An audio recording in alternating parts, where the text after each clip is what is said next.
এসেছি বাংলাদেশ চট্টগ্রাম থেকে। চট্টগ্রাম কোথায়? চট্টগ্রাম খাতুনগঞ্জ, ওখান থেকে এসেছি। তো আমি ওনার ভিডিওগুলো আগে থেকে দেখতাম, তো দেখে দেখে আমি অনেক মানে সন্তুষ্ট হয়েছি। তখন ভাবলাম যে না, একটু কলকাতা যেহেতু এসেছি, তো একটু দাদার সাথে দেখা করে যাই, বা কিছু চশমা বানিয়ে নিয়ে গেলাম।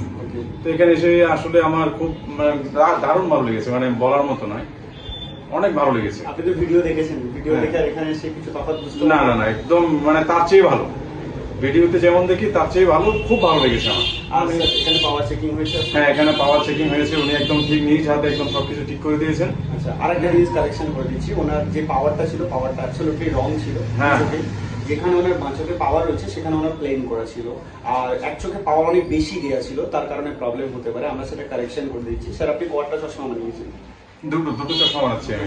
আচ্ছা, দুটো চশমা আমি একটু দেখিয়ে দিই কেমন হয়েছে আর কি কি লেন্স আমরা ইউজ করি, সেটা তোমাদেরকে বলে দিই। প্রথমত হচ্ছে, তোমরা জানো অবশ্য, এটা আমাদের চ্যানেলের মধ্যে দেওয়া ছিল, এইচএস মডেল যেটা রয়েছে স্প্রিং সাইডের মধ্যে ফ্লেক্সিবল আইটেম। এইটা একটা হচ্ছে, এর মধ্যে ব্লু কার্ড ব্লু প্রিমিয়ামের ডাবল কোটিং হয়েছে, যেটা আমি পরে রয়েছি।